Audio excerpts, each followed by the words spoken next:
Mythology, Part 3.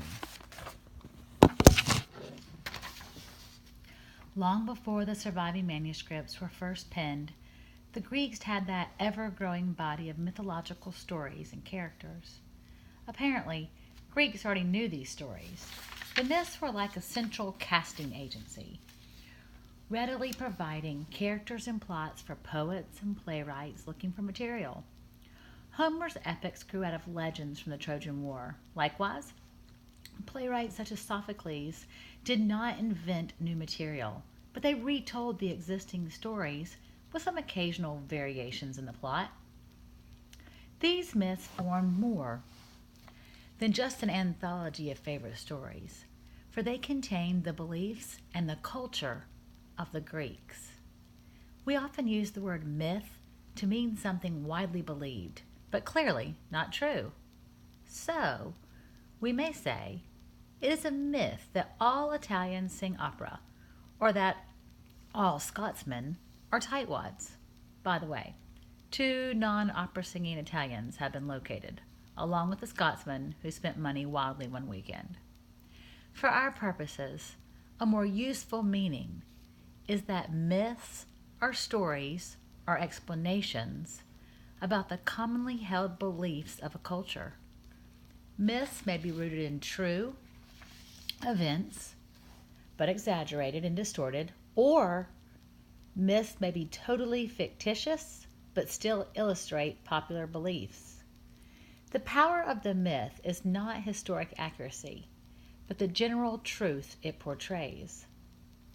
England's cultural myth is that King Arthur and the Knights of the Round Table, an actual King Arthur probably once lived, and there could have been a round table, but not a Lady of the Lake. If the actual tomb of King Arthur is ever located, it will incite incredible interest. But the myth does not depend upon such a discovery. The Arthur Kingdom provides ideals that have captured the imagination of England's people for centuries. England has endured wars, invasions, and dangers with resolve, stemming from the legacy of King Arthur's Camelot. This myth forms a common bond for the English people. America also has its myth. Have you seen the painting of Washington crossing the Delaware by Emanuel Lutz? Is that painting mythical or historically accurate? The cruise shows men, with possibly one woman, representing all the ethnic and social groups that join the patriot cause. Central to the picture is George Washington, standing astern in the boat, staring facely forward. This painting is based on Washington's crossing the Delaware River on Christmas night in 1776 to launch a surprise attack on the enemy at Trenton. The painting captures Washington's decision or dedication. It captures the soldiers' hardships and the incredible daring of the American cause in the war. But the painting is mythical. First, the painting presents this night crossing in a bold, bright hue, whereas an accurate painting of a boat crossing a river would be quite dark. Second, if Washington had been standing up in the boat crossing a river, someone would have said, "No disrespect, sir, but you are rocking the boat. Please sit down." And how likely is it that Washington's boat would have included a New England seaman, an African American, a Scottish immigrant, a woman, a farmer, a wounded man, a merchant, and a Lieutenant James Monroe carrying a half-furled flag? But historical inaccuracies aside, the painting still powerfully tells the story of America's war for independence. Myths of all nations and cultures take shape around a certain central themes. Myths attempt to explain creation, divinity, and religion. They probe the meaning of the existence and death and account for natural phenomena.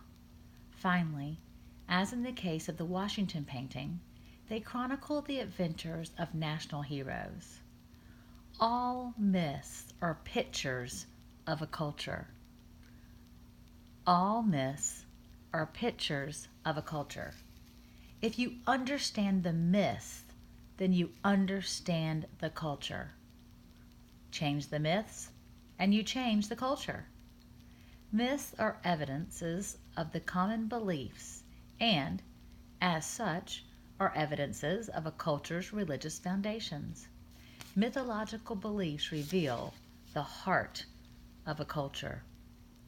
The Greek myths are more than just pre-Christian.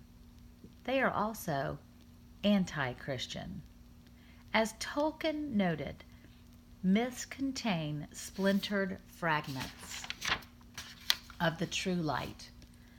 As Lewis realized, myths emphasize the theme of a dying God, which came to historical fulfillment in Jesus Christ. But the myths were man-centered and idolatrous. As Edith Hamilton noted, the Greeks made their gods in their own image. I'm going to repeat that. As Edith Hamilton noted, the Greeks made their gods in their own image. Romans 1:18-33 explains why sinful men reject God and worship the wrong things. Men suppress the truth in unrighteousness, even though the true God may be known through creation. Fallen men become futile in their thoughts, and their foolish hearts are darkened. We can then say of the Greeks, along with other unbelieving cultures, professing to be wise, they became fools. The immortality resulting from this suppression of the knowledge of the true God is detailed in the verses 24-33. If this Bible passage explains the key thoughts, themes, and practices of the Greeks and of their mythology, why should a Christian study them?